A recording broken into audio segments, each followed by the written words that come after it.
On va comprendre pourquoi certaines personnes pleurent systématiquement pendant des conflits, même quand elles n'ont aucune envie de pleurer. On va plonger profondément dans les mécanismes neurologiques et neuroscientifiques qui expliquent ce phénomène de façon claire et simple. Vous êtes en pleine discussion avec votre partenaire, avec votre ami, avec votre parent, avec un simple proche, voire avec votre supérieur hiérarchique, et vous savez que vous avez raison.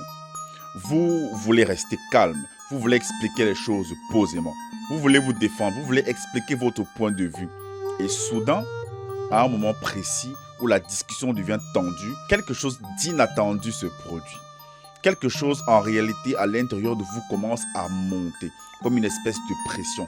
Et sans que vous ne le vouliez, vos yeux commencent à se remplir de larmes. La gorge se serre, votre voix tremble et vous vous sentez submergé. Et par la suite, vous vous demandez, mais pourquoi est-ce que je pleure? Je pleure pourquoi? Je n'ai rien fait de mal, je ne suis même pas triste. Alors, si cette situation vous parle, vous n'êtes pas les seuls à l'avoir vécu. Et surtout, vous n'êtes pas fragile, vous n'êtes pas quelqu'un de faible. Ce n'est pas un manque de contrôle et ce n'est non plus un défaut de caractère.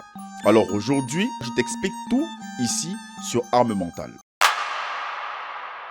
Bienvenue sur la chaîne. Si tu es nouveau ici, tu es au bon endroit pour explorer la psychologie, le cerveau, les relations humaines et surtout la profondeur des mécanismes de notre cerveau, ceci sans jugement.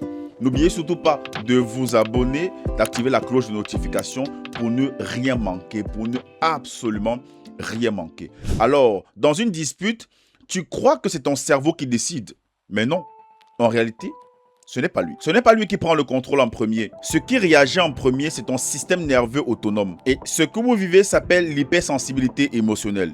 Ce n'est pas un défaut de caractère. Ce n'est pas de la faiblesse. Je vais me répéter. Ce n'est pas de la faiblesse. C'est une particularité de votre système nerveux qui fait que vos émotions sont beaucoup plus proches de la surface que chez la moyenne des gens. C'est un peu comme si votre volume émotionnel était réglé un peu plus haut que la norme, un peu plus haut que la moyenne, un peu plus haut que les autres personnes ordinaires. Alors ici, dès qu'un conflit apparaît, votre corps réagit beaucoup plus vite que votre cerveau rationnel. Votre cœur va s'accélérer, votre respiration devient plus courte, les muscles se contractent, votre gorge se serre et les larmes deviennent alors la seule soupape de sécurité que votre système nerveux trouve pour relâcher la pression intense et soudaine qui vient de se présenter. Et ce phénomène est largement étudié en neurosciences affectives. On parle notamment de neuroception. C'est un concept popularisé par Dr Stefan Porsche dans sa théorie la polyvagale. Sachez que la neuroception, c'est la capacité de votre cerveau à scanner en permanence votre environnement pour évaluer si vous êtes en sécurité ou si vous êtes en danger. Et ceci de manière totalement inconsciente, avant même que votre cortex préfrontal, c'est-à-dire la partie rationnelle de votre cerveau, ne puisse intervenir, lui, il intervient en premier. C'est-à-dire que sans que tu ne t'en rendes compte, sans aucune réflexion, sans aucune logique consciente, il y a un mécanisme qui va se mettre en place. Et donc, dans une dispute, si ton système nerveux détecte une intensité émotionnelle élevée, ton corps peut interpréter ça comme une menace, même si la personne en face de toi ne veut pas te faire de mal. Et là, quelque chose se déclenche. Ton corps passe en mode protection, direct. Il ne te pose aucune question. Maintenant, pourquoi certaines personnes pleurent facilement pendant des conflits et d'autres jamais? La réponse est dans l'histoire de ton cerveau. Alors, si quelqu'un a grandi dans un environnement ou dans un foyer où les disputes étaient fréquentes, les cris, les tensions émotionnelles fortes, le climat imprévisible, élever la voix, les éclats, toutes ces choses étaient associées au danger et à la peur ou encore à une instabilité émotionnelle, eh bien ton cerveau apprend quelque chose de très simple, que le conflit, les éclats de voix, les cris, les disputes, le ton qui se lève un peu, s'assimile tout simplement à un danger. Et là, votre système nerveux va associer tout ceci à une menace. Et le résultat, même si aujourd'hui vous vous disputez avec quelqu'un qui vous aime sincèrement, votre corps peut déclencher la même réponse physiologique que quand vous étiez enfant. Et c'est une mémoire somatique en réalité. C'est une empreinte profonde gravée dans votre système nerveux autonome. Et là, je suis vraiment très clair là-dessus. même adulte, même dans une relation saine, même avec quelqu'un qu'on aime profondément ou quelqu'un de véritablement bienveillant, le corps va réagir comme s'il était en train de te prévenir que, écoute, ici, il y a déjà un danger. Pourtant, il n'en est pas le cas. Ce phénomène n'est pas conscient, ce n'est même pas volontaire, c'est du conditionnement nerveux. Et maintenant, pour illustrer davantage, je vais vous raconter l'histoire de Naomi. Elle racontait qu'à chaque fois qu'elle avait des rencontres, des discussions avec son partenaire et qu'il haussait légèrement un peu le ton, sans agressivité, elle, immédiatement, sa gorge se nouait, les larmes montaient. Et pourtant, elle est avocate. Elle argumente toute la journée au tribunal pour résoudre les problèmes des gens. Mais dans l'intimité, son corps prend le dessus. Pourquoi ? Parce que son cerveau fait une neuroception. C'est-à-dire son cerveau se dit, les voix hautes, c'est un danger potentiel. Et là, ce n'est pas rationnel. C'est neurobiologique. Ce qui est fascinant, c'est que cette hypersensibilité est souvent liée à une plus grande densité de la connexion dans le système limbique. Cette partie ancienne de notre cerveau qui est responsable de nos émotions. Vous voyez donc, les personnes hypersensibles traitent plus d'informations émotionnelles en même temps. Elles filtrent moins, elles captent les micro-changements de ton, les comportements, les expressions faciales, les silences, la cohérence. Eh bien, c'est ça. Et tout cela arrive en masse, d'un trait, boum. Et le système nerveux doit évacuer cette surcharge. Vous voyez tout le travail qu'un cerveau peut faire. Et là, quand ton système est en surcharge émotionnelle, ton corps doit libérer la pression. C'est exactement comme une cocotte minute. Si la pression monte très vite, elle doit relâcher de la vapeur pour pouvoir décompresser l'intérieur. Et il y a donc plusieurs options. Soit tu fuis, soit tu attaques en premier, soit tu t'immobilises, soit c'est la décharge émotionnelle. Et pour certaines personnes, la réponse dominante, c'est la décharge émotionnelle à travers les larmes. Du coup, dans l'exemple de la cocotte minute, eh bien, la vapeur qui va s'échapper sera donc, dans ce cas d'espèce, les larmes qui vont sortir. Donc, les pleurs ne sont pas un bug ou une faiblesse. C'est une valve de sécurité biologique. Puisque des études en psychologie émotionnelle montrent que les pleurs permettent de réduire la tension psychologique, de réguler les hormones du stress, qui s'appelle, je crois, le cortisol, et ils aident aussi à restaurer l'équilibre émotionnel, à activer le système parasympathique. C'est le système qui nous permet de revenir au calme, de stabiliser notre cerveau. Vous voyez donc, pleurer, d'un point de vue biologique, est un mécanisme de régulation extrêmement efficace pour éviter que ton corps explose de l'intérieur. C'est pour ça qu'après avoir pleuré, tu te sens souvent épuisé, fatigué, plus calme, apaisé, puisque là, ton corps a littéralement évacué une surcharge interne. Et ce qui se passe après, c'est que parfois on dort. Maintenant, une question hyper importante que j'ai à vous poser.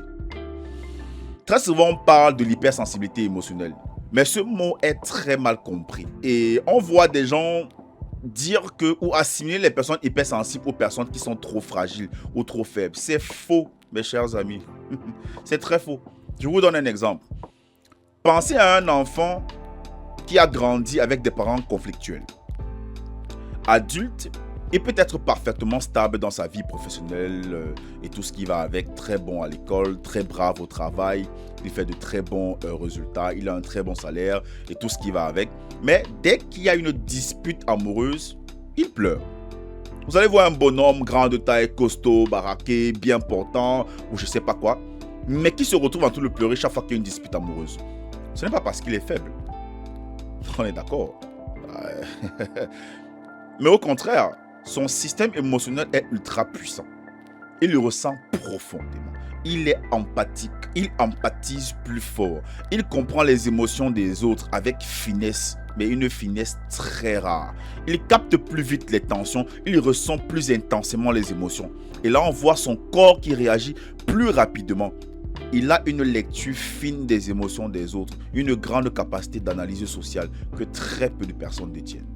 Donc désormais, quand vous allez dire encore que les personnes hypersensibles sont des personnes faibles, revenez regarder encore cette vidéo avant de dire ce genre de choses. Et ce type de personnes fonctionne un peu comme si le volume émotionnel interne était légèrement plus élevé que la moyenne. Malheureusement, la société a tendance à mal interpréter cela.